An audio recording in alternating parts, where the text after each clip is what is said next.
Hello, Anthem fans, and welcome to Freelancer Radio, your home for all things Anthem. This is episode number 12, Updates, Can't Waits, and Free to Play. I'm KJ, your host. Let's check in with the rest of the guys. Marlon? Good. Andrew? What's up, peoples? And Goose. What the hell was that? I don't know what that was. Justin's not with us tonight, but he will be back next week. For the listeners. For comedy relief. It's my very own rendition of the Palpatine laugh. Oh, is Never that do it that again. was? Never do it again, please. Don't. Yeah, you need to work on that. Oh, it's coming back. It's coming back now. God. Yeah, I think it was worse the second time. Yeah, I think it Don't, was. please. We just lost all our Star Wars fans. Great. We apologize for the Palpatine. Every single Star Wars fan just turned off the podcast. All right, so let's get right into it. Goose, why don't you lead us through the small fixes 1.1.1 patch update notes? Yeah, it was small and succinct here. It was. It was small. Definitely not succinct for all the wrong reasons. But it was a relatively small update. It came out yesterday, May 7th. Game update 1.1.1. Actually, I can read the whole list considering it's so small. They fixed an error where weapon and component stat values were not displaying correctly, which is something that's been plaguing the game since the beginning. They fixed a problem where suit power level rarity was not correctly being calculated based on equipped items. Again, it's like an ongoing sort of thing that they have. It also fixed an issue with Spanish audio and conversation in the Sunken Cell Stronghold. They fixed an issue with French audio in a conversation in the Sunken Cell Stronghold. They fixed an issue causing a slight delay in salvaging at the end of Expedition. Partially defeated encounters will no longer redispense loot from previously defeated creatures. That sounds like a little loophole that probably players were taking advantage of. And this one, the last one, is PC only. Right-clicking an item to salvage it at the end of Expedition screen now requires the mouse button to be held. So it was a pretty short and small update.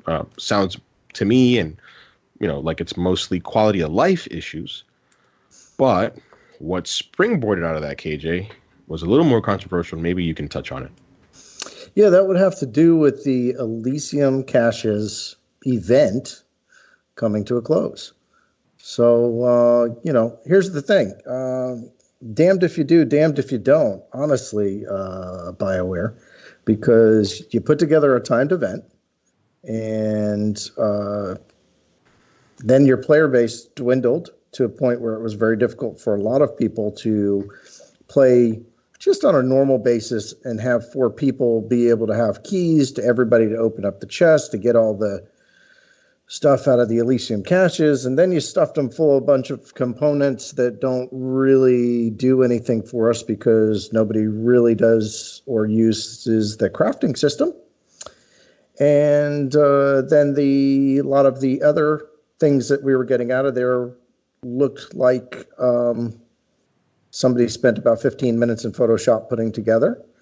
And there was probably about 10 to 15 really good designs, I would say, that came out of the Elysium caches. Those were mine, by the way.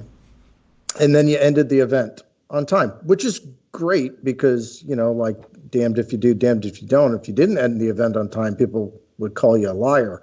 So I get it. They're sticking with, what they said they were going to do. But at the same time, might have been an opportunity for them to adapt. I don't know. What do you think there, Mr. Marlin? And this time I'm sighing because it's disheartening. It is disappointing because there is nothing that this team can do to get them out of the hole. Everything that they do just gets them deeper and deeper into this hole that they keep digging themselves. And It sounds like somebody I know. It I sounds know. like a good friend of mine that I know. I know. The man with the shovel. I use a golden shovel, by the way. I got it from Minecraft, and I keep using that. Okay, so I keep shoveling myself back into China. And there he did it again. He did it again. You gotta love it. Anyways, I'm getting some feedback, guys. it is my feedback, so enjoy it. That's all I can say. Yep. It's all I can say. I mean, like you said, KJ, there's damn if you do, damn if you don't. There's nothing that these people can do at this point. At least that's my take on it. What do you think, Andrew? Yeah, it's kind of bad. Anyways, I don't know. If they should have been able to react to this one. I mean, everybody seen what was like. That was one of the main reasons why most people were playing the game right now, and to keep that timer on there made no sense to me. But yeah, I mean, I feel like the visibility on that should have been, or the communication on that should have been a little better. To let people know, hey, this is going to be timed.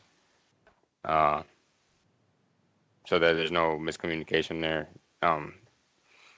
But yeah, I mean, I'm sorry, Andrew. Go ahead. I was gonna say I'd rather this type of content not be timed. They just keep adding to the pool of loot instead of making that just a timed event. Yeah, and I think that's a really good idea. I mean, if they had kept it going and just instead of having the same stuff, just keep adding more small things as they went on, and maybe pulling back a lot of those crafting materials that were worthless out of the caches would have been pretty good. Maybe somewhere along the line, maybe they drop a few armor pieces or something like that in there that we haven't seen before, because everybody kind of at the beginning of Elysium caches were upset because it didn't have armor pieces in it. Goose, you were talking something about a dumpster fire earlier. Was there a dumpster fire involved in this? What's going on? Oh yeah, there's definitely a dumpster fire involved in this whole thing going on. The biggest thing for me was just the optics of it. Like, I'm thinking and again, hindsight is 2020. It's easy for me to say after what's happened, hey, they should have thought about this, right? Especially when I'm not doing their job. So I want to put that out there for the listeners. It's easy for anybody to judge when they're not in that position. But I am going to do that. They just should have thought about the optics of it, because what came out of that update, coinciding with the subtraction, if you will, of the Elysian caches, was, hey, this update came out and removed the one thing that we can do that keeps us playing this game, which isn't very good, by the way. So I'm like, why didn't they think of that? Why didn't they be like, wait a minute, and to be fair to them, it was timed, but like Andrew alluded to, they never really came out, front facing and said, hey, listen, this is when this particular thing is going to end. They were very vague about it. In fact, I have the little blog post that they have about this, and it says, complete every daily challenge to collect the maximum amount of Elysian keys, and a reward will always be waiting for you at the end of a tough stronghold. You'll have to move fast, though, because Anthem's world is always changing, and the Elysian chests won't be around forever. So to be fair to them, they did tell us and they did warn us, but they never did say, hey, this is when it's going to end. So the fact that it coincides. You literally had to go into the item, the tracked item, and look all the way down at the bottom of a long scroll list to get down to the bottom of the thing to see that there was a timer on it in game. I mean, that's the only real, but you had to be looking for it almost to find it. Yeah, and that's the one thing that I didn't like, because although I think the death of Anthem, as the media would love to hammer down on it, isn't as pronounced as everybody's saying it is, but I think it is struggling. I think it does need a little boost, and things like this don't really help it optically. and just serve to further denigrate or, put in a bad light what the team is trying to do, which is rectify what they have in their, on their plate right now. And it's just, they have to think about these things. Like, hey, we have to make sure that, we already have enough poop on ourselves. We have to make sure that we don't get any more poop at all. Like any other poop from anything is unacceptable at this point. We need to clean up the poop that we have now and just focus on that. So that's what kind of bothered me. Speaking of poop, another thing that kind of came out of this update was the fact that all of the large enemies in Anthem, something happened with the small fixes, and all of those guys got constipation, and none of the large enemies are having any drops right now. Oh, well, listen, we'll call our good friend Justin, and he'll get a plunger ready, man. He's got a good one. He'll fix those guys right up. He is a plunger kind of guy, but that just made me realize earlier today that, I mean, are we running around picking up fecal matter from large creatures in the world in this game? Is that what we're really doing? We probably are, but actually, I've read online that these, the particles, the fecal particles have magical capabilities. Oh, is that what it is? Well, I heard that the loot drops were poop, so to speak. I've heard a lot of people say that the loot drops in this game were definitely poop. It usually was using a worse word than poop, but we're family friendly. We're family friendly. We'll use poop. Yeah, it was big league poop. I can tell you. It wasn't just poop. It was big league poop. Okay. I think that we have definitely overused the word poop now, and it should be strucken from our conversation from here on out. It was sugar-free Haribo poop, okay? I'll tell you that. Dude, no more poop. We're done with poop. Poop's over. We're all out of poop. Okay? What just happened, guys? I don't know. It was a little detour conversation, Andrew. It was a crappy conversation. That's what it was. All right. Goose, move us on to the EA investor call. So EA just recently had its investor call, and one of the things that I pulled out from it that I thought was most pertinent to our show here was that basically Electronic Arts is saying that the old way of releasing games doesn't work. They were sort of questioned as to what's going on with the live service game, and the CEO said, and I'm going to quote him here, "The reality is this is not just an EA challenge, it's an industry-wide challenge. You're moving from what was initially a Bioware game," and he's referring to Anthem, and when he meant by Bioware game, he means this, which would be somewhere between 40 and 80 hours of offline play, to 40 to 80 hours of offline play plus 100 or 200 or 300 hours of elder game that happens with millions of other players at scale online. As games have gotten bigger, that system isn't working as well as it had done in years gone by. So what you should expect from us is that not just about changing the development process in the game, it's not just about changing the QA, which is a quality assurance process in the game, although both of those things are being changed dramatically inside our organization right now, but it also comes down to changing how we launch games. So now this is where he gets into the good stuff that spoke to me. He mentions, you should expect that we'll start to test things like soft launches, the same thing you see in the mobile space right now. And it also comes down to changing how we communicate with players. Our entire marketing organization now is moving out of presentation mode and into conversation mode, and changing how we interact with players over time. Furthermore, the article says, Wilson believes that changing approach should help ensure that games run better and more reliably when they go fully live, and will also help players understand exactly what it is that they're going to be playing and how they're going to be playing both on the day of launch and over time. We think that we're in a really good position for this. I think this gets really hard if you don't have scale to do this, and so we feel very good about it, Wilson said. And over time, we hope that we can lead from the front and help other developers and publishers change the way they do things as well. Yeah, I think that this actually really looks good on Anthem. And the reason why I say that is because it's almost like EA is making Anthem their pet project, to where they're going to use it as a basis of all things going forward. So I think because of that, it's going to get a lot of love and attention. I don't know about that one, then.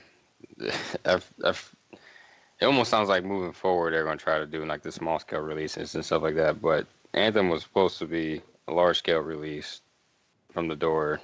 And everybody knows what happened with Anthem. It wasn't ready. But like he said, like this is an industry wide issue as well. I wish he would have elaborated more on that one, because I'm not sure what other games had this kind of that type of problem.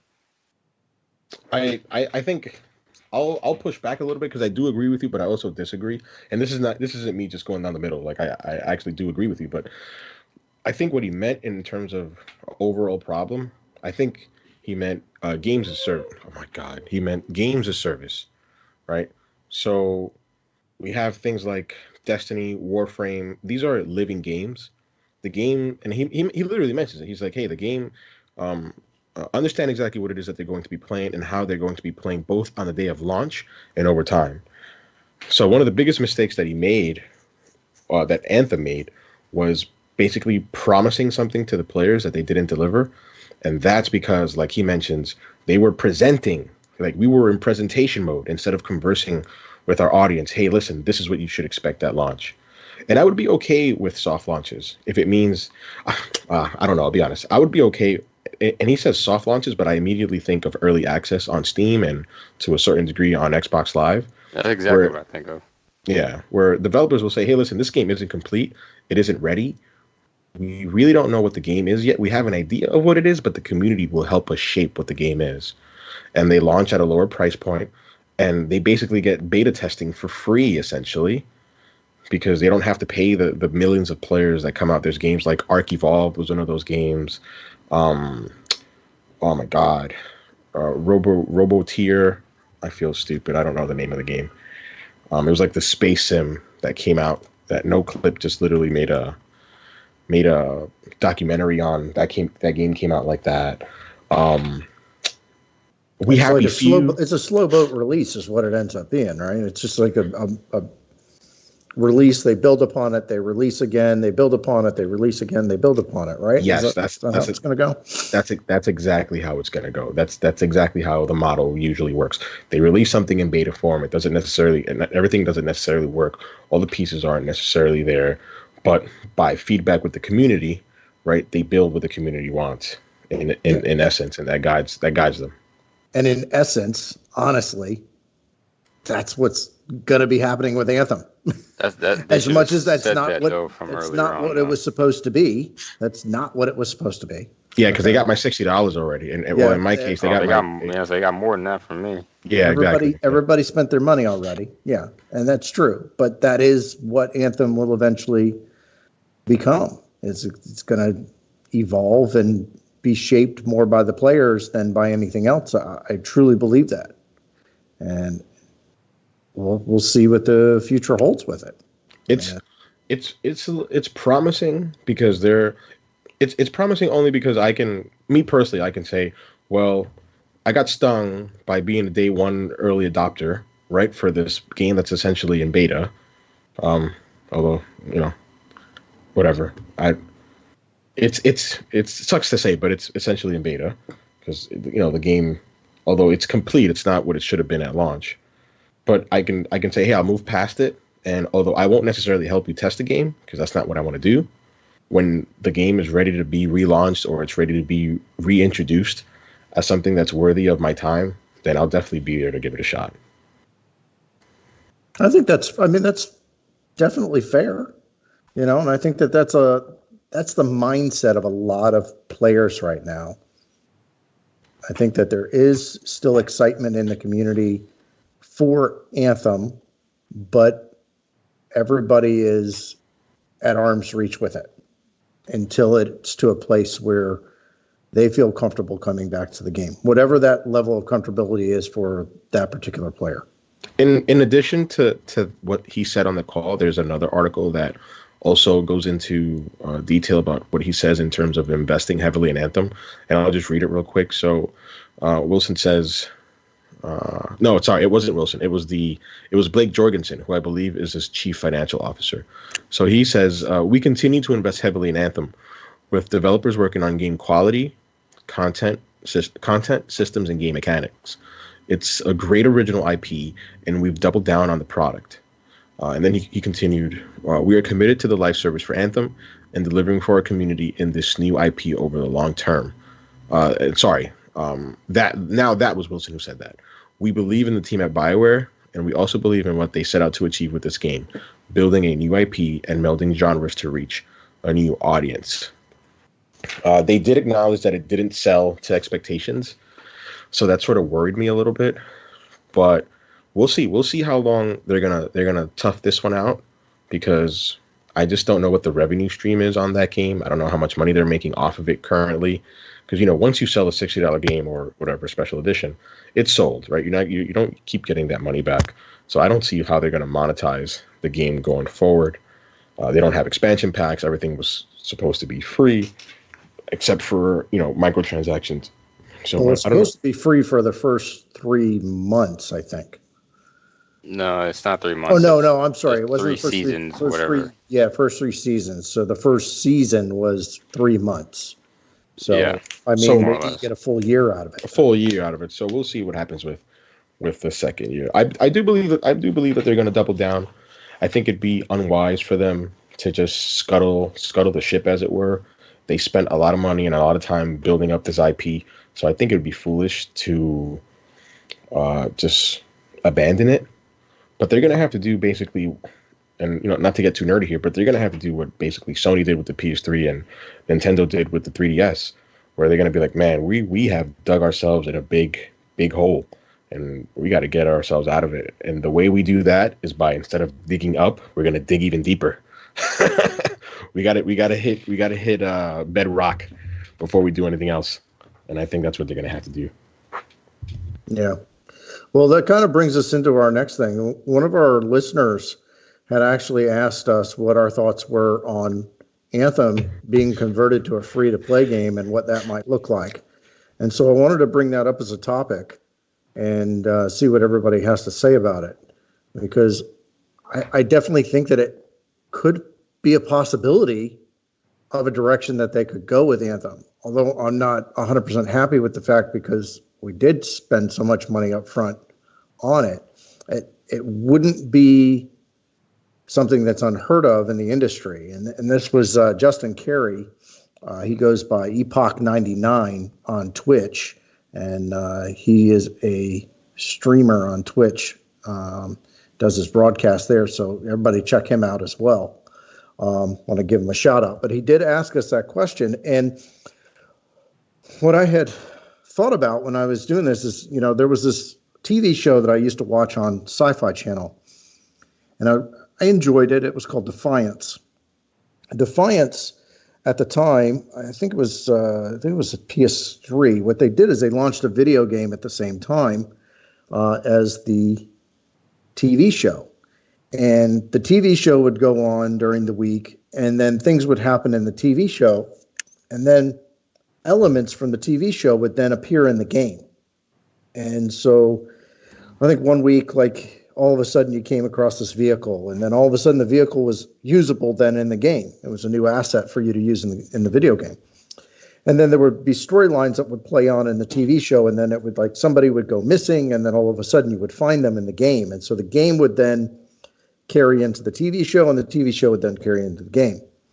Well, I really think what ended up happening is, one, the TV show viewership started to dwindle, and then on top of it, it's probably a very hard production schedule to try to keep up with the same limitations of what would go on a TV show. Eventually, Defiance has been converted now into PS4 format, and I think it's on a few other, maybe PC and something else. But it's basically Defiance, I think 2050 is what it's called now, and it's a free-to-play. So, I mean, things that were like a full price game being converted into a free to play, it's not unheard of in the industry. I think it's definitely a possibility. It's something that Anthem could do. Kind of works with the way that they have part of their revenue stream set up right now with a featured store, although that can definitely be improved upon. What do you think about that there, Marlon? I think it could be improved upon, and I think that Anthem has a chance of making things a little bit better. But at this point, there's nothing that they can do. I mean, if they try to go for free play, then you're gonna have a lot of fans going, "Well, we gave you all $90, we gave you all of our money, now you're gonna be doing this." It's What if they gave you in-store credit? Knowing EA, it's gonna be some really bad in-store game, currency. I just don't know what they can do. I mean, all right, let's put the defines things. Let's say that, let's go from a game that was paid $60 to $90 to a potentially free-to-play game. They're gonna have to change the way that the store in Anthem is running. They have to change the way that the game plays by itself, because it has to go from a single-player, AAA game to like this multifaceted, free-to-play game where you have to add content constantly over and over again.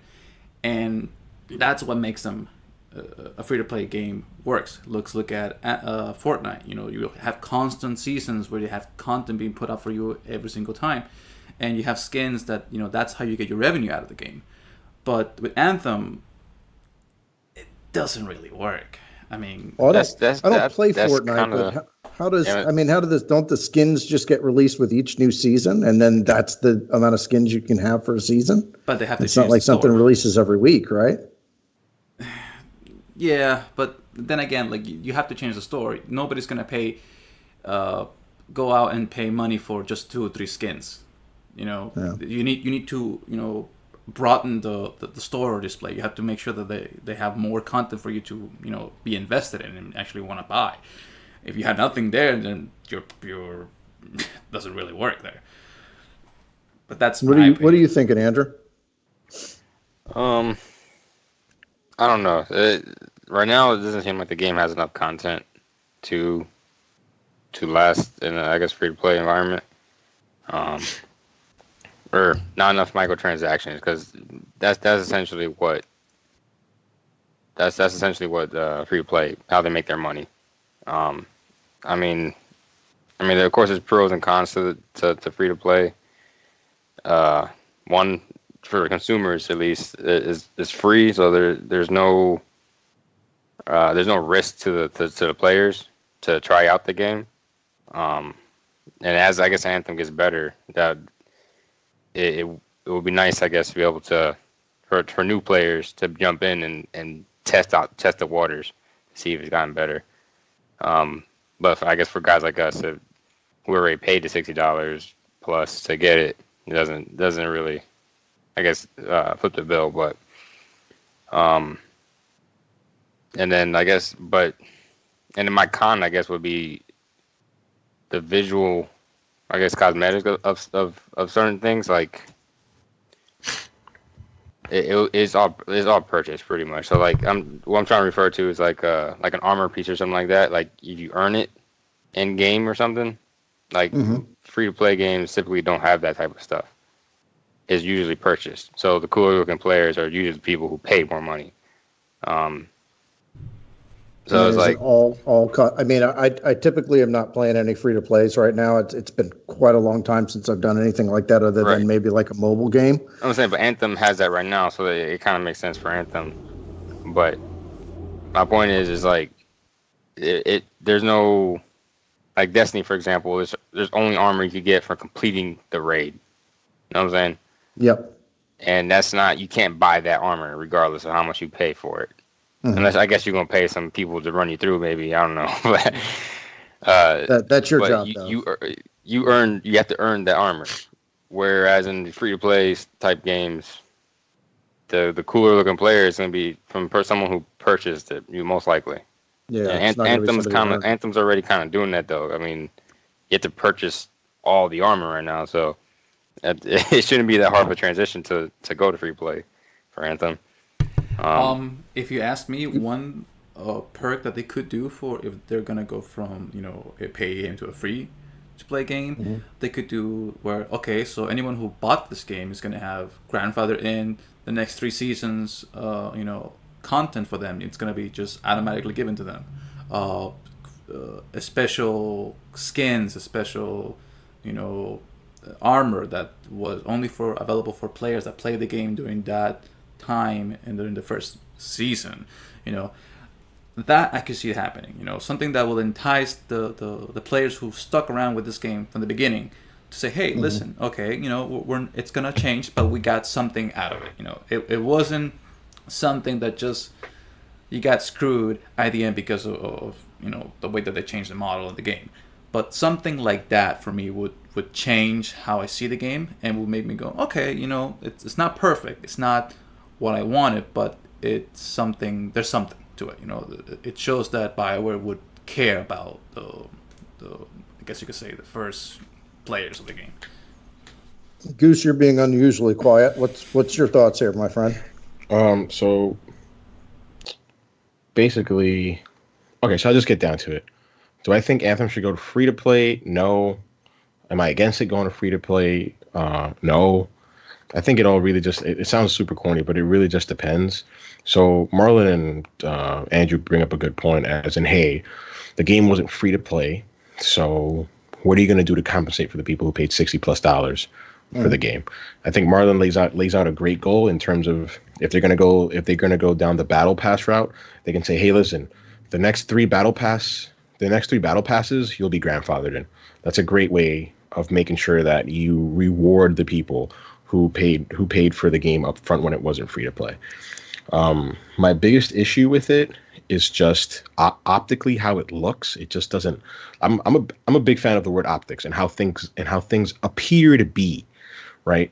And if it looks like Anthem is, sorry, if it looks like EA and BioWare are grasping at straws with Anthem and they're going to turn it into free to play, that may put an already weak player base off, right? And then it also comes to content. Like, Fortnite is successful not because it's Fortnite, not because it's the biggest game in the world, but because Epic is a solid developer who puts out content every 3 to 4 months.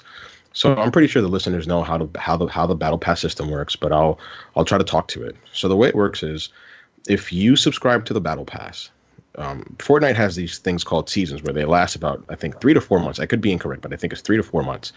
And if you own a battle pass, you get to acquire cosmetics, right, which is what the battle pass sort of guarantees, at a faster rate and a faster clip. So just because of the inherent nature of the battle royale mode, you're only going to have one winner per match, right? It's 1 out of 100. That's how it works. So if you don't have a battle pass, you'll have a harder time earning currency or completing goals to get cosmetics. But if you have a battle pass, you don't necessarily have to win every match, because within that match, within the battle royale mode, there are little meta challenges, like little challenges that you can do, little shorter goals that you don't necessarily have to win. But if you land here, you'll get a cosmetic, or if you do this, you'll get a cosmetic, or if you do this for 10 straight matches, they're always working towards a goal. Mm-hmm. So you can get cosmetics, which are the loot drops, at a faster rate than somebody who doesn't have the battle pass. That's the whole nature of how it works. And then this is where I believe that BioWare would have a problem. At the end of the 3 or 4 month season, they bring out a new battle pass with new cosmetics, and they promote that heavily. They're like, hey, this season you can get this cosmetic, and this season you can get this for a limited amount of time. You have until the beginning of this season to the end of this season to get it. And my worry is, would the BioWare team be able to provide all of this content at such a fast rate?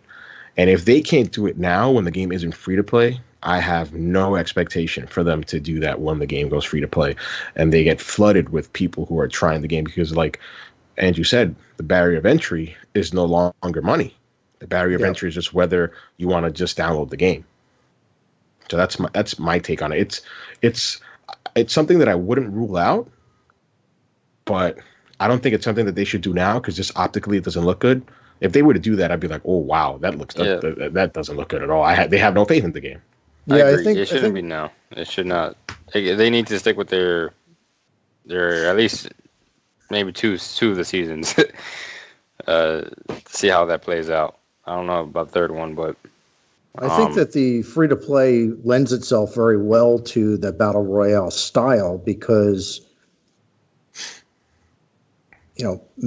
converting a map as opposed to putting together a long storyline and different questing and things like that, it's totally different format. It's a lot more, I would believe that would be a lot more work to put together, a 5, 6, 7-part quest and, 3 or 4 story missions and things like that, than to build a new map in which to duke it out with 99 other people. Oh, dude, even if you had different skins and things like that to achieve. I would agree with you, but Warframe just popped its head out. Just about to say that. Yep, Warframe is that argument right there. Yeah, it is. Yeah, Warframe does exactly what you just basically said. They every couple of months they put out new storylines. They put out Destiny-like quests within that game. It's crazy. I don't know how they do it. I think maybe they have people working 24/7. But yeah, they get it done. I mean, you put people in different time zones and you have them just work continuous, and one person picks up where the last one leaves off. It's possible. I don't know. It's sorry to cut you off, KJ, but no, go for it. The one thing that people forget is that there's a big difference between a game that is single player that has multiplayer aspects as opposed to a game that is multiplayer that has single player aspects. And the way that you build a game, the way that you develop a game, depending on what kind of road you're going for, changes completely. Let's look at Destiny. Destiny was supposed to be this, storyline driven game that had some multiplayer aspects to it, but that's basically what saved it, the multiplayer. There were months that people weren't doing anything except play Crucible. With Anthem, you don't have that, caveat. You don't have that safe spot that says, okay, this will, make players play this game regardless of what's happening with the single player. With Anthem, even if you try to make it like a battle royale or make it like a, quest line type deal, you're gonna have a lot of things that just don't work. Let's look at the Monster Hunter world. It is a single player game that has multiplayer for 4 people. Up to at one point, there's nothing you do except just run the same storylines over and over again. And I played 500 hours of that game. But there's loot to chase, though. There's loot to chase, but after you get to a certain point, there's only so much, though. There's so much that you like. Okay, like for example, like the Kulf Taroth issue. Like you were supposed to run this mission over and over and over again, but you never got anything good out of it. It was just like, okay, so I just got something slightly better than what I had, but doesn't help me because it's not the weapon that I'm looking for. It's not the weapon that I want. That's the same issue that I see with Anthem, just on a much more larger scale. Because with Monster Hunter, you still have a little bit of loot, but with Anthem, you don't even have the loot. Like you have in Diablo 3, or you have in Warframe, or you have in any of those type of games that are loot-based. This is like a desert, like a barren desert, and having an oasis just in the middle, and there's nothing you can do. You always come back to the same one spot. That's just my take. Yeah, and the fact that they pulled the Elysian caches now, that was one of the things that was like repetitive for people to go in every day at the moment. I think it just adds to the problem with loot that they're currently having. I do think that if Anthem was to convert to a free-to-play game, I would probably like to see it go through at least the first 3 seasons that were initially promised and then convert, or some kind of credit system go to the players that did pay up front.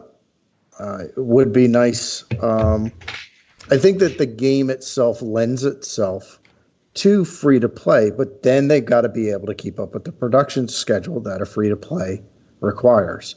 Yep. I don't even know if then- that's possible for Anthem. Maybe Especially- it will be once they get all the quality of life fixes going and that they have a regular game that just kind of like, able to chug along. And a lot of the stuff that they've been working on has been quality of life stuff. I don't know. They've also done a live service game with their Star Wars game, right? The Old Republic.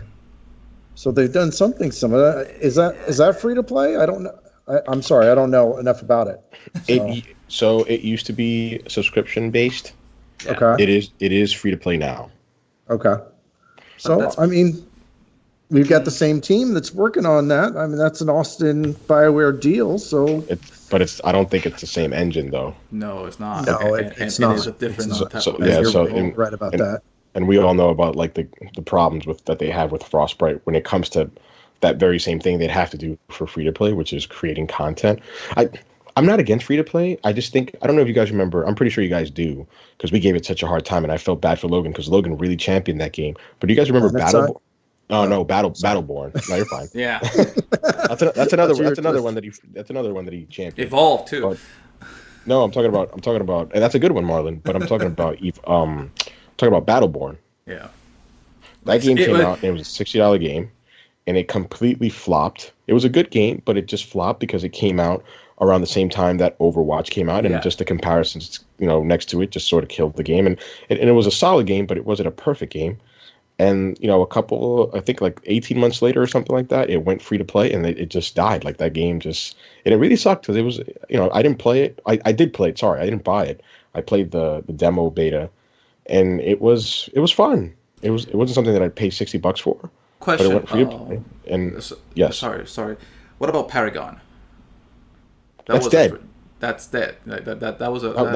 That was another epic game that died. That's that. Like it was supposed to be free to play, right? It was. It just I think died it was- in the water. Yeah. Isn't Epic the one that like people are boycotting or something right now because they had people walk out? Was that Epic that did that? Epic made Paragon as well, but I don't know what. There was one studio that had people walk out on them this week, and I don't remember who that was. Oh, I don't know.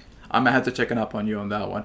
But to talk about something that KJ said, if money compensation, if they try to like give like a currency in game, that is a recipe Riot for Games. disaster. I'm sorry. Riot Games. People walked out this That week. is a recipe for disaster, and I'll tell you Oh, why. Because yeah, that's a whole nother topic, KJ. that Sounds like trust me. something I don't want to step in. Yeah, no. trust me, you don't. No, you don't. Like, how much is compensation for players? I mean, is it compensation the amount of money that they put into the game, depending on the tiers? Okay, that you pay 50, you pay 60, you pay 90. And some people are gonna say, "Oh, we're gonna give you $25 of in-game currency." They're gonna say like that's just a slap in the face, and no one is gonna be happy, and that's just gonna cause even more What if they- issues. What if they gave you the full value of whatever your game was, and depending on what tier that you went to, right? I don't remember what the tiers were, to be honest with you, but I know there was like the Legion of Dawn version and whatever else, right? So what if they just came out and were like, okay, there's special items that only those people that bought the Legion of Dawn version can get? That's a great special idea. Legion of Dawn version item. The Legion of Dawn Even if it's only chimichanga. one item, but it distinguishes you as one of those people that bought that thing. So I would That almost sounds like Destiny. I'm not gonna lie. The current Yeah. season pass right now, where some of it is free for anybody who has the base game, and then the rest of it is just access to the people who have the actual pass. Yeah, and maybe this turns into something kind of like, I don't know, in between. I don't know. I mean, it's possible. No, I'm going to cut you off here, and I'll just say, like, they don't have to reinvent the wheel. Give me a quick moment. They don't have to reinvent the wheel. All they would need to do, like, look at Apex. Apex came out, it was a sensation, and they literally said, Fortnite set the standard. They have a battle pass. We're going to do what they're doing because that's worked for them. There's no need for us to rack our brains and reinvent what has already been laid out before us. That's a successful business model. Let's just copy that and iterate on it and make it better to work for us. So if in fact they wanted to go free to play, I would just literally copy, let's take, independent of whether or not they could keep up with the Joneses and create content, right? So let's take that out of the equation. But let's say that all things being equal, they could create content, right? On a 3 to 4 month basis to keep players coming back for the Battle Pass. They should just put out a Battle Pass. They should have an intense marketing campaign, right? EA should pull out all the stops and say, hey, listen, for those folks who bought Anthem day one, this is what you're going to get. For the next 3 seasons, you're going to be grandfathered in. You're going to be, or the next 2 or 3 seasons, whatever the case may be, you're going to be grandfathered into the Battle Pass. You won't have to buy the Battle Pass. You'll be part of it, and all you need to do is play and achieve these goals in order to get the cosmetics that you want. Oh, and by the way, these are the cosmetics that you'll be vying for. And then they'll have them in nice flashy Vidocs, as it were, like, Bungie style. And they'll have those Vidocs that basically dangle the carrot in front of us and be like, oh, wow, all I need to do is play to get that? That's awesome. I'm going to do that, right? That's what they need to do. And then for the hardcore players like KJ, who not only bought the game day one, but played it every single day, they get a little something extra too, right? To sort of show off, like, hey, we know that not only did you buy it, but you gave it a shot when nobody else will. Thank you for your time. That would be the smartest and best way possible. Now, whether it's feasible financially, I don't know. I'm speaking out my behind, but that's the way I would go. I would try to go about it if I was EA, who again knows nothing about business. Yeah, I think they need to. I think they definitely need to be. Whatever they do, they need to do something that makes things right with the players, and they need to do it in some fashion, one way or another. I think they're working on that. I think everybody still wants something sooner than later, but it's the current state of Anthem is going to be a later thing. Of course. No, I hear you. I hear you. That's for sure.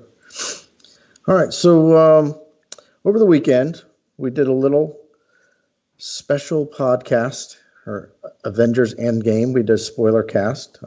Fortunately, Andrew was partying and couldn't join us for that. But Marlon and myself and Goose and our good friend Justin joined us for a little while there. And we did some Avengers spoilers. And it was a good time. And we've had some decent downloads on it. It's been good. It was Goose's idea.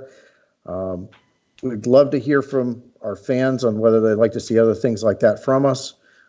Goose, do you want to talk to your special podcast at all?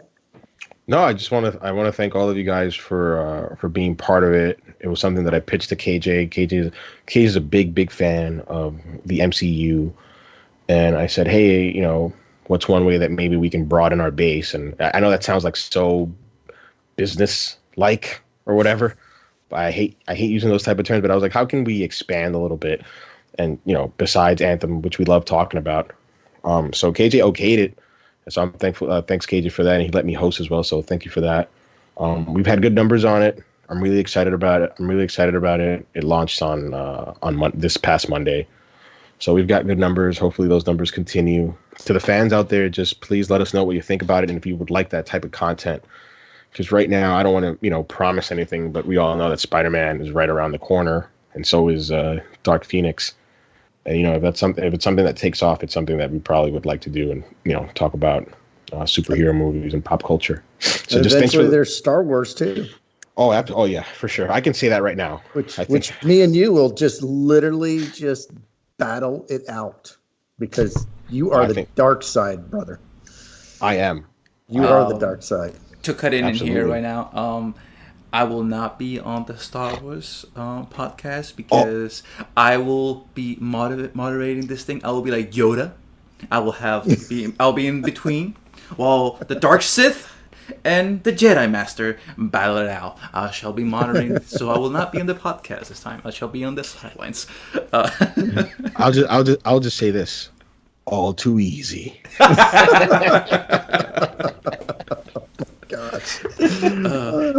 And so Justin will be like to hear. Go ahead. Wait, go ahead. No, I was saying that Justin will be manhandling the turrets up in the ship and hopefully not missing anything.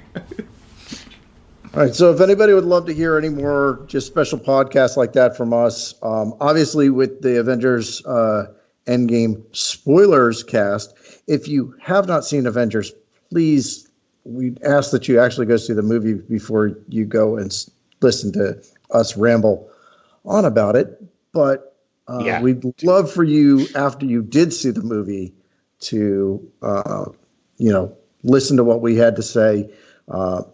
Shoot us a line on Twitter and let us know what you think.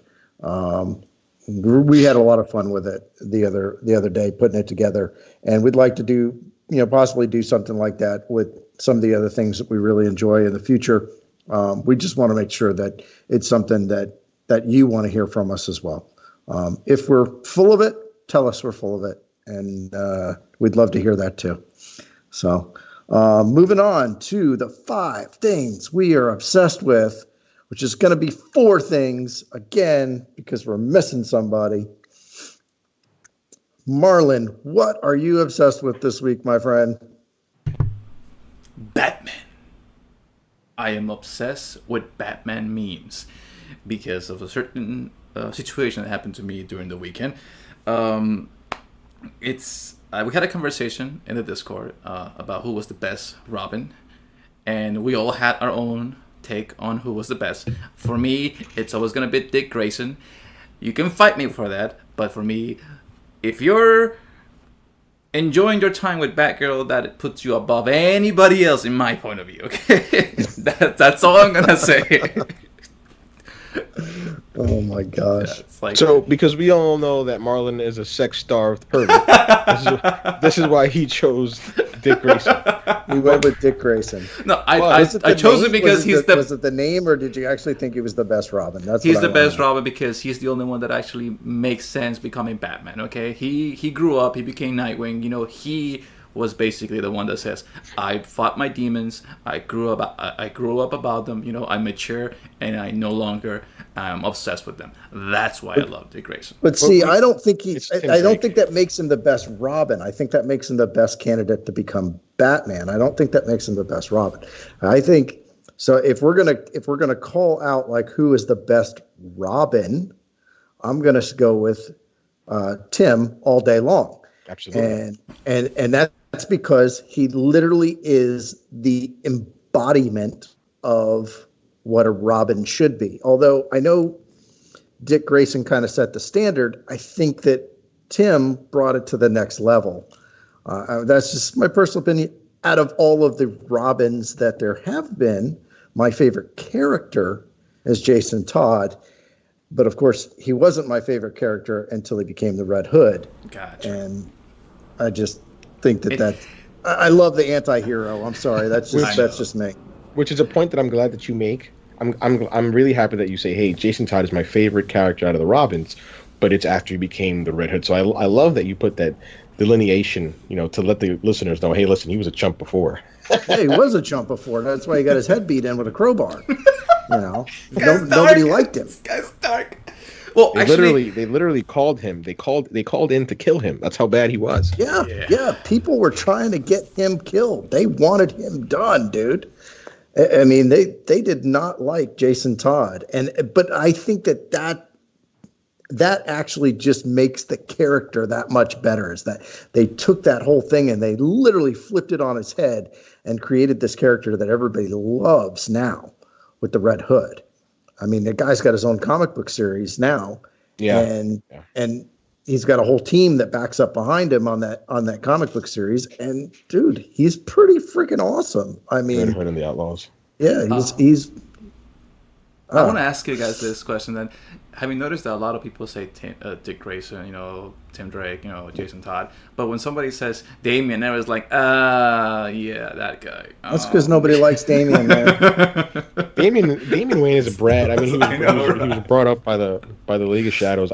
My pick through and through in terms of who is the best Robin is always going to be Timmy Drake. It's Timothy Drake because not only is he like a detective genius, not unlike Bruce Wayne, he found out who Bruce Wayne was through logical and deductive reasoning. He said, he didn't stumble upon it like the way, Grayson or Todd did, or, well, Grayson didn't stumble upon it, but Todd certainly did. He found out. he found out who Batman was. He was like, wait a minute, when Batman's here, Bruce Wayne's there, and this and that. And he was like, you're Batman, dude. No, I'm not. No, you're Batman. I'm not asking you. I'm telling you, you are Batman. So Timmy Drake is in my opinion, the best Robin. Yeah. Well, I mean, there's always, was it Carrie Kelly? Oh yeah, that's right. Spoiler. Yeah, she was spoiler afterwards. Yeah, she should be a canon Robin. I don't know whether she is. She should definitely be a canon Robin. I think she is a canon Robin. I'm pretty positive she is. She's also been spoiler, and isn't her dad like a villain or something?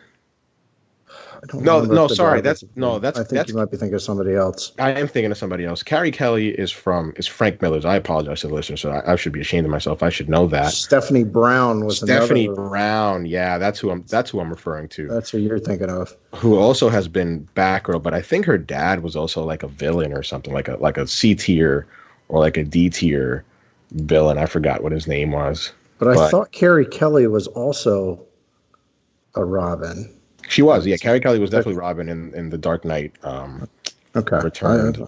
Thank God. I thought I was losing my mind there for a second. No, you're right. You're right. Carrie Kelly was definitely Robin. I'm such a comic book nerd. All right.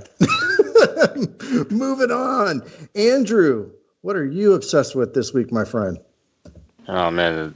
The only thing I've been obsessed with is catching up on some rest. So tell us a little bit about your concert. Oh man, it was awesome, dude. I met up with one of my best friends from back in high school, and then I guess I met a lot of his friends, and we all just went down to his concert. But yeah, man, I think I averaged like 3 hours of sleep per night out there for like 4 nights straight. Freaking what was the concert called? Oh, it's a Beale Street Music Festival. And that was over in Memphis, Tennessee. Very cool. Who were some of the headliners? Some of the ones I saw were Big Boy from Outkast, G-Eazy. I saw what's her name? I was just telling you about it earlier. And I'm drawing Miley Cyrus. Like Miley Cyrus. I saw Miley Cyrus. Everlast, Everclear, Simple Plan, a few others. But yeah, it was all a real cool experience to see all of them playing.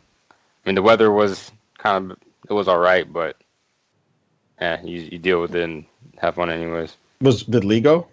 No, this was another friend that you guys don't know him. Gotcha. Very cool. He's like, I have more friends than just Lee. I have more friends than Lee. Yes, he does. He's got a whole slew of friends.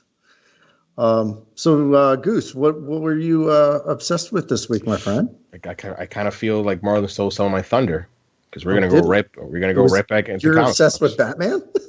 I am.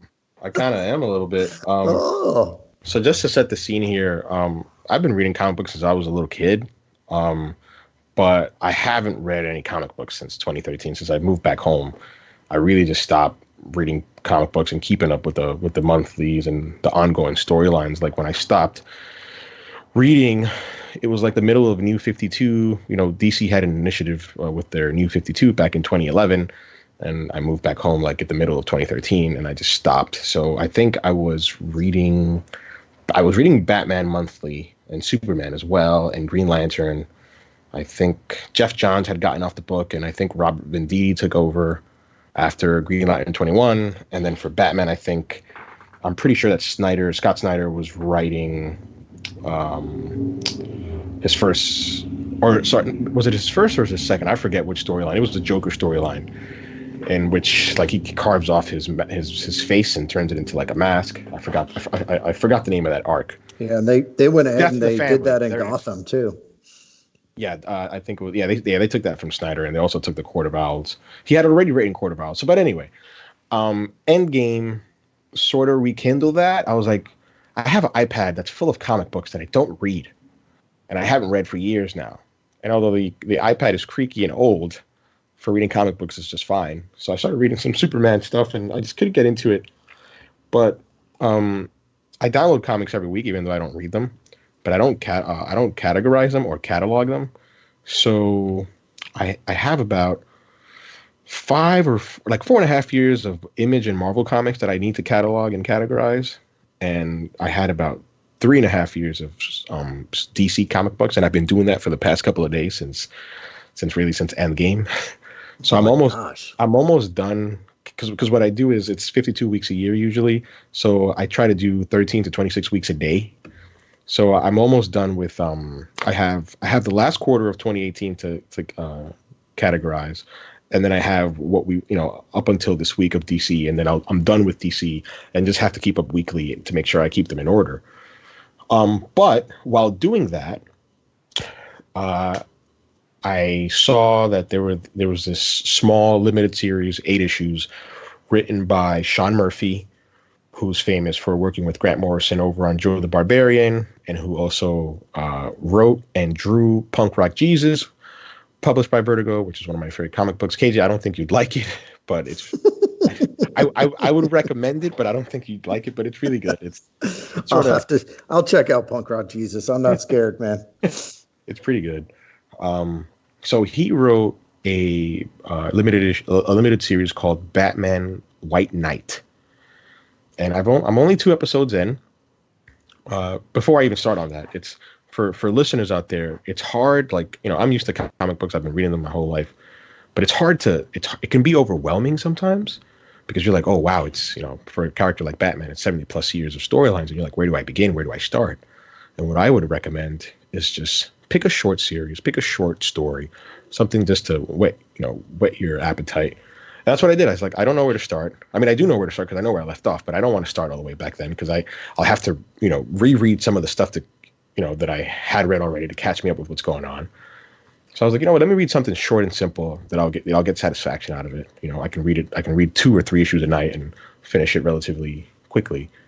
So I read Batman White Knight, the first 2 issues, and I'm really liking it because Sean Murphy is a great artist, but he's also a good writer, and he turns the concept of it's a Batman and Joker story, and he turns the concept of Batman and Joker on its head, where he makes Batman the villain, and he miraculously makes Joker the hero, or he is trying to, at least in these first two issues. So just to paint the scene here, and you guys are welcome to interrupt and ask any questions. There's a scene in the first book where Batman does what he does, and he's beating the crap out of Joker.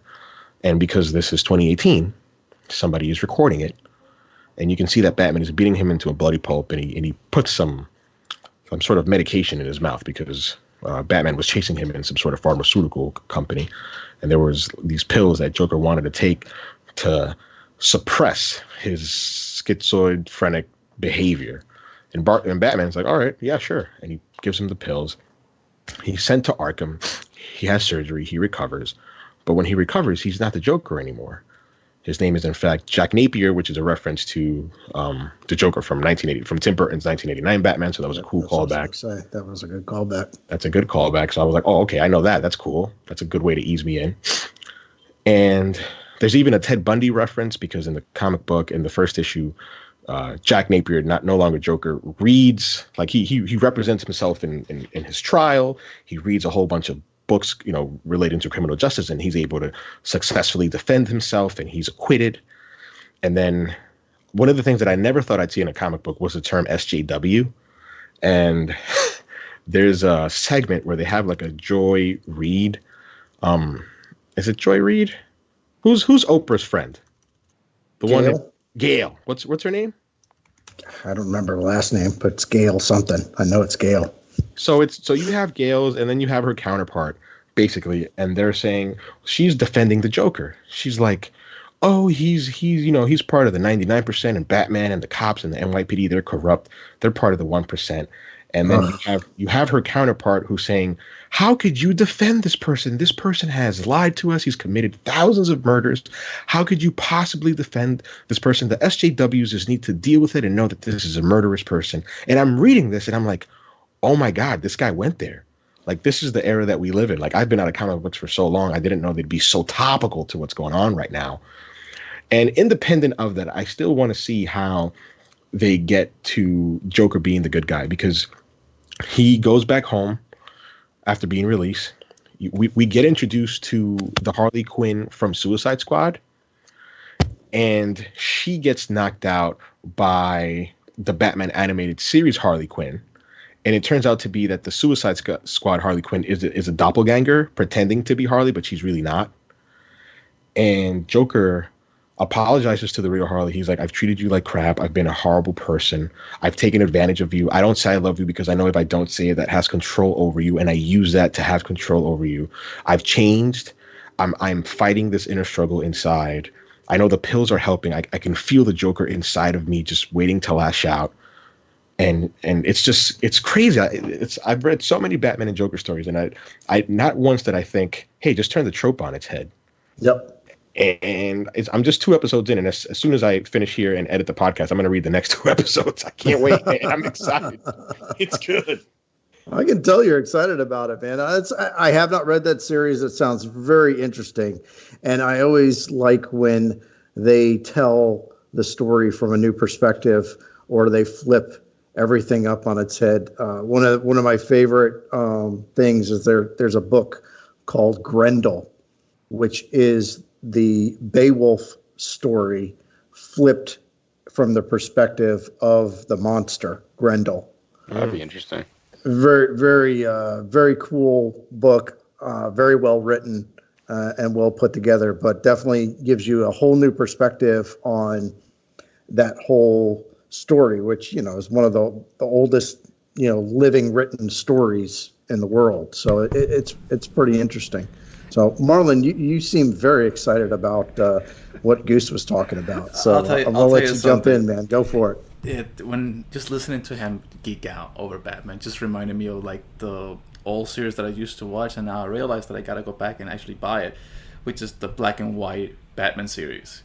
The 1996, and now the one that came out like in 2014, I think.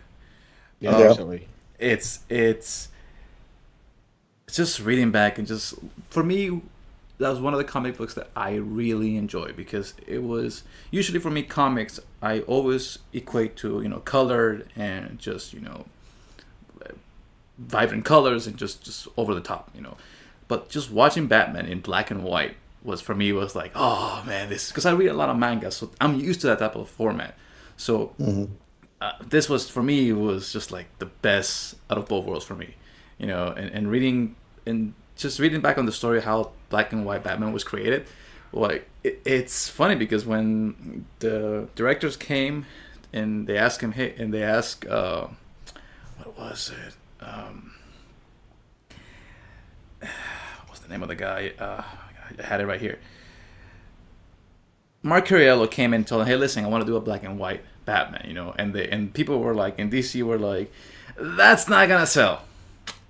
I don't know what you're talking about. I don't think that's gonna sell. Like, and he like, no, listen, we're gonna get the best in the business. We're gonna get all the best writers, all the best, artists, and we're just gonna make this like small, not TV, but small, comic series. And they goes, all right, go ahead, And I mean, they got Todd Frazetta, Williams and Torres. They had for the artists, they had Tim McKeever, Bruce Timm, Joe Hubbard, Howard Chaykin, Jose Munoz, which I think he was the one that did one of the Anthem ones. I don't know. I haven't got my issues yet, man. I think that was one of them, but I might be mistaken, so don't quote me on that. But the writers: Archie Goodwin, Chuck Dixon, Neil Gaiman, Andrew Heffer, Danny O'Neill. It's, for me, just hearing Gustavo geeking out over Batman, for me, just reminded me of that. I have a love and hate relationship with Batman, because I'm like Goose. I like seeing the Joker be put up over its head. I like when they change the trope of him just being this badass detective to being this schizophrenic, not in the right mindset, because Batman, if you look at it from a perspective of a normal person, he has issues, like absolutely, a lot of issues. So when that I'm getting a little bit of feedback again, Marlon. I know, but so I'll just keep it short and sweet. But that's just me, KJ. I love Batman, so him geeking out was awesome. Well, I guess my thing for the week is I've been very interested since I was young with miniatures. I don't play any of the games. I never have. Never got into D&D or any of the Space Marines or Warhammer, any of that stuff. I never really got into that. But I always liked the miniatures. And I've painted them since I was a small boy, probably 6, 7 years old. I've always painted the miniatures. And it was something that my father and I used to do. We would go to the comic book store. We would grab comics. We'd buy a couple miniatures. We'd go home. We'd paint together on the miniatures. And then, I'd have my comic books to fall back on. And that was back in the days when my favorite was the New Warriors, which you guys probably don't even know who the heck those guys are. And then I liked the original Teenage Mutant Ninja Turtles, which was actually a lot darker than I should have been reading back then. But my father only knew the ones that were on cartoons at the time that I was a child. And so I got the original TMNT comics and things like that, and were able to have those. Anyway, going back to the miniatures, through one of the people that I've kind of been going back and forth with on Twitter, he started painting up some miniatures that are from Corvus Belli, and they're for the game Infinity. And they look very much like javelins. They're really, really cool looking. And so I've got several of these miniatures on order right now that I will be painting up sometime soon. And I'm really excited about that. I've been looking and doing a lot of research on these miniatures. And luckily, my local comic book store that I already go to carries this line of miniatures. They didn't carry any of the ones that I particularly wanted. But they've got them all on special order for me, and I should have them hopefully in the next 2 to 3 weeks so I can paint up some miniatures. And so that kind of, people may not know about me, but I'm kind of a Lego geek, and I do custom minifigures for Legos as well. And they're all hand painted. I do a lot of sculpting and stuff like that on the figures. And it's one of those things that I actually travel for several times a year, go to different conventions for Legos across the country and participate in that as one of the customizers. And I actually at times will hold customizing classes for kids that are interested in doing minifigure customization. I'll sit down with them and I'll work with them one-on-one to customize their figures at some of those shows. And some of the boys have actually joined me at a show before, which is pretty cool. But that's what I'm obsessed with is the Corvus Belli Infinity Game miniatures. Super cool if you guys are into miniatures or if you like those type of games. I would suggest you go ahead and grab some of those up because they're some of the best looking miniatures I've ever seen, to be honest with you. They're better than, I would definitely say better than Warhammer Space Marines, and a different genre than D&D, but I definitely like the look of these figures. So that is my obsession of the week. So let's follow up with the guys. Marlon, you got anything else you want to add to this week? I think I'm good for now. You good? Andrew, how we doing? I'm good. You good? You done? Good. Oh, yeah, I'm ready to go get some Z's. I can tell. Goose, how are you doing? Anything else you got left to say? I usually say no, but I do have one thing to say just to our listeners. It's kind of funny that I think we have found something new to bond over here as a group. Besides just video games, we've sort of superheroes. Yeah, superheroes in general. I think it's pretty cool. I think something unique. This isn't meant to sound like patriotic or anything, but I think something like I think of superheroes and I think they're like modern day gods. Like you think of the Greek gods, and obviously we all know those are stories, right? But, I think one of the stark and key differences between those gods and American superheroes is that a lot of those Greek and Roman gods were born into their powers, right? Just by nature of being a god or being the daughter or son of a god. You're just born into your power. But I think one of the unique things about American superheroes is that a lot of their power comes through struggle. You think of Superman, you think of Spider-Man, you think of Batman. It wasn't necessarily given to them. It either fell upon them and they had to make the best of it, or through tragedy they became a superhero. And I think that's really, really unique to the American superhero, and I think that's really cool. And I just wanted to close off on that. It's kind of corny and nerdy, but that's what I wanted to say. Dude, I think that's great, man. I love it. Absolutely love it. And it's one more thing that we all have to connect over, and hopefully that's something that connects with a lot of our fans that listen to the show every week. You guys want to hear us talk more superheroes? We're all superhero nerds too. Marlon, you got something else, my friend? Yeah, I wanted to iterate that I was wrong. It was Eduardo Francisco, the one who was doing the Anthem comic book for Dark Horse, which is out right now, so make sure to watch it and see it. It's actually pretty cool. So yeah, I heard like third issue is out, I think. Yes. Right? Today? Yeah, because I went ahead and I've got all the issues on order, but they're not actually carrying them in store, so they've got them on order for me. I'm supposed to get them sometime next week. I think the hardcover comes out like in June or something. Okay. Yeah, well, one of the guys, I think it was from Freelancer Codex, noticed that some of the material in the game currently was also shown off in the comic today too. So that's kind of interesting. There's a little bit of a crossover in that way. So anyway, well, that's all the time we have for today. So let's suit up and hit the high road. Strong alone, stronger together. Freelancers, roll out.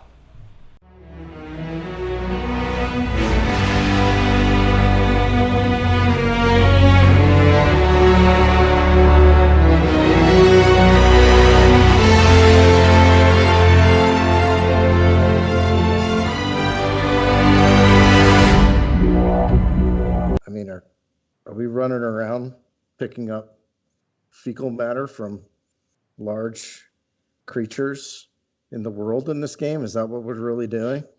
We probably are, but actually I've read online that these, the particles, the fecal particles have magical capabilities.